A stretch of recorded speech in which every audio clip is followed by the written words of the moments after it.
DairyNZ is currently running a campaign named Keep It Low to encourage dairy farmers to keep the level of their effluent ponds as low as possible. North-South Farms near Lumsden in Southland has a well-designed and operated effluent pond and irrigation system which illustrates the principles of the DairyNZ campaign. North-South Farms equity partner and Farm Right Farm investment manager Tony Cleland explains. This property was converted from sheep 14 years ago. We converted that in partnership with some North Island investors that are farming in Northland, and it's milking 1,200 cows and is 480 hectares in total, and we winter on this property as well. So this farm and several others are owned by partnerships that Farm Right oversee. So Farm Right's a management company, and we've got 50 farms throughout the country that we manage, and for absentee owners mainly and corporate investors. You're talking about close to 40,000 cows throughout the country, so they're all larger farms, not smaller farms to be managed in that way. Well, staffing is an issue, and it's harder in Southland than we find it in other areas, and that's just a population thing, and the growth down here is impacted on that. And a big part of it is having a good environment for them to work in as well, and being a good employer. The environmental issue is a large issue in dairying, and everyone's aware of that. It has changed a lot since we started, and it continually changes. That's probably one of the biggest frustrations from a management point of view, is keeping ahead of those changes, which you can't always pick. But it has improved a lot, and just some of the stuff, for example, on this farm that we're doing, is the proof of placement and having the facts to back it up is a big part of it, and keeping the application rates low, which does minimise the risk that is involved in the spreading of the effluent. DairyNZ's campaign is aimed at promoting good storage use of effluent ponds. The name of the campaign is Keep It Low, and what we're trying to encourage is farmers to have available storage ready to use when they need to use it. Keep it low at the right time of year so that you've got the storage available. There's a lot more infrastructure going on in dairy farms now, and there's a lot more storage being constructed on site for use. And what DairyNZ have identified as a problem from that is people not having the storage empty and available when they need it available.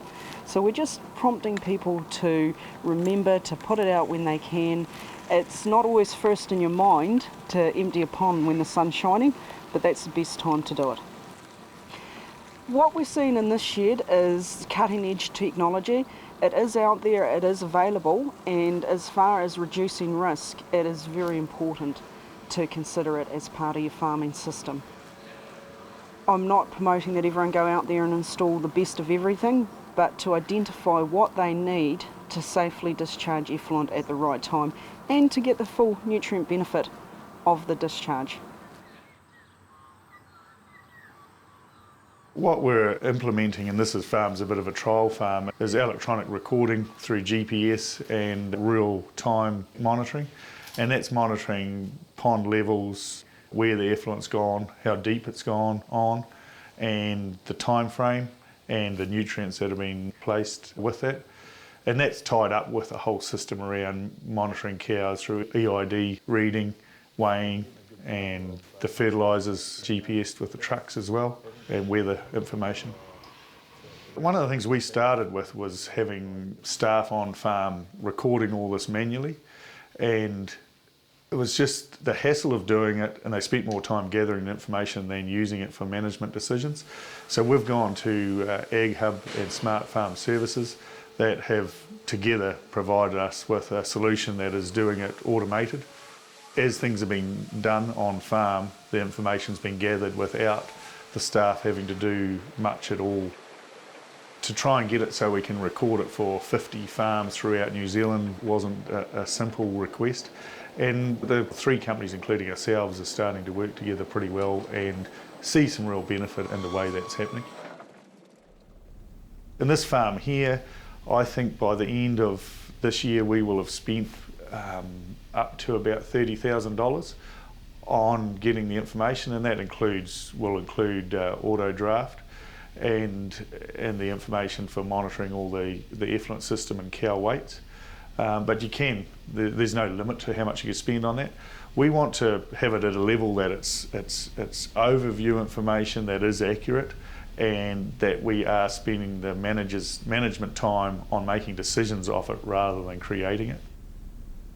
On the map, it's got where the effluent has been applied for the season, and so every run has been GPS tracked from early October. The map is based on nutrient loading, so we're measuring the strength of the effluent, measuring the depth we're applying it, and then tracking when it's gone over those tracks. We've also got soil moisture probes in, a weather station. The soil moisture will tell us when we can and can't apply effluent and when we need to store it. The rainfall will tell us the strength of the effluent, because if it's got a lot of rainwater in it or not. So we can use that data to get that more accurate over time. I've got alerts that we can send for whatever parameter we want, which on this farm we can send those alerts as texts and emails to whoever we want. So the staff on farm, the overseers and the directors of the business if they want them. On the screen here we've got the pump usage, so this will tell you how many hours it's run each day. So we're up to 11 hours here, and that's when it's been wet but not too wet to irrigate. So there's been more rainfall is what the differences are. And then we can track which days back through here that the pump hasn't been running, that's straight to field and is going to storage. And so we can see if that lines up with when it should be, and whether the manager can make decisions on that, on how he needs to change the system or training or how it can be used. Because the key to it is to have it going to storage only when it needs to, so we have got storage capacity rather than going there because it's easier, which is what's always happened in the past.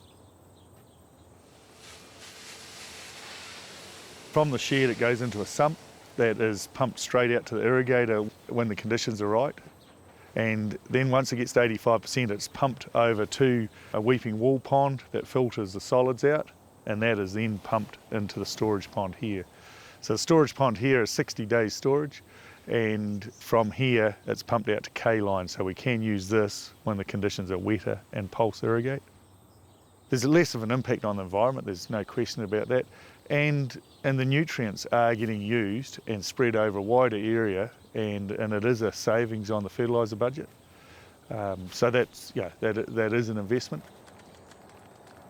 As far as the environment around us and working with the environment, we have got a river running through the middle of the farm, and there is drains, and there's actually a water race that runs through it, for stock water race that was set up years ago.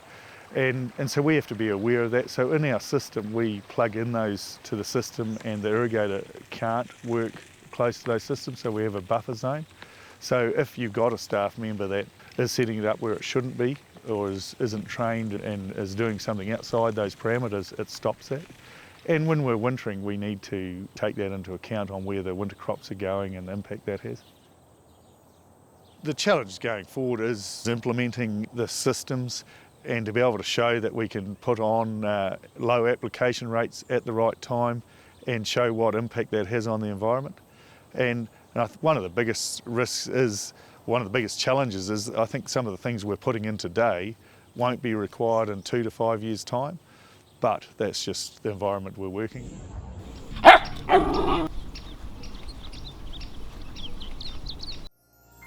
This program was made with funding from New Zealand On Air.